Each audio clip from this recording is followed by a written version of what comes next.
नमस्कार, मेरा नाम है अभिषेक आनंद। जैपनीज़ रेसलिंग के बारे में जानकारी कम है भारतीय फैंस में। जैपनीज़ रेसलिंग में दो सबसे बड़े रेसलिंग कंपनीज हुआ करते थे, ऑल जापान प्रो रेसलिंग और न्यू जापान प्रो रेसलिंग।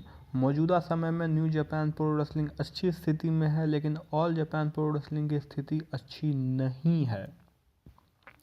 लेकिन एक समय में ये दोनों रेसलिंग कंपनी काफ़ी पॉपुलर हुआ करते थे। मेन स्ट्रीम कंपनीज थी ये, और ये टेलीविज़न पे आया करती थी, जापानीज़ टेलीविज़न पे, और इन्हें काफ़ी पसंद भी किया जाता था। न्यू जापान प्रो रेसलिंग के संस्थापक जहां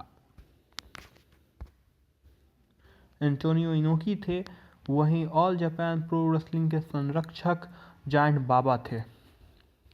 1980s में 1985-86 की बात है, रिकी चोसू जो बहुत ही पॉपुलर रेसलर थे, उन्होंने न्यू जापान प्रो रेसलिंग छोड़कर वो ऑल जापान प्रो रेसलिंग में चले गए।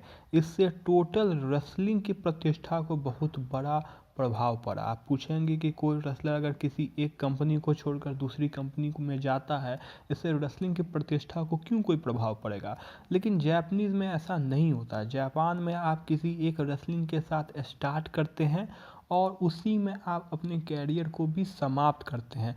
कंपनी छोड़ने का मतलब मानो देशद्रोह।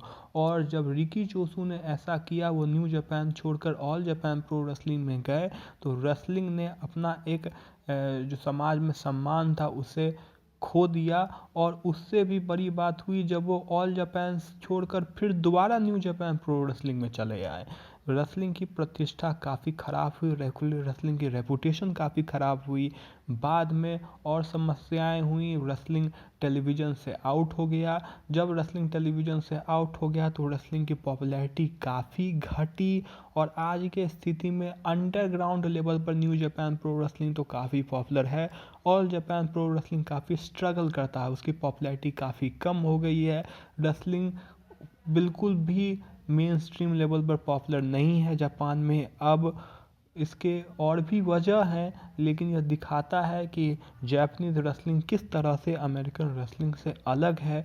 वहाँ पर नैतिक मूल्य बहुत मायने रखते हैं। रेसलिंग जब किसी देश के कल्चर के साथ अडॉप्ट करता है, तभी वो अधिक पॉपुलर हो सकता है। इसीलिए जिस प्रकार की रेसलिंग अमेरिका में की जाती है, उस प्रकार की रेसलिंग ज़रूरी नहीं है कि भारत जैसे देश में भी सफल रहे। भारत में जो छोटे मोटे रेसलिंग कंपनीज़ हैं, उनमें प्रॉब्लम यह है कि वो WWE का कॉपी करने का प्रयास करते हैं। धन्यवाद।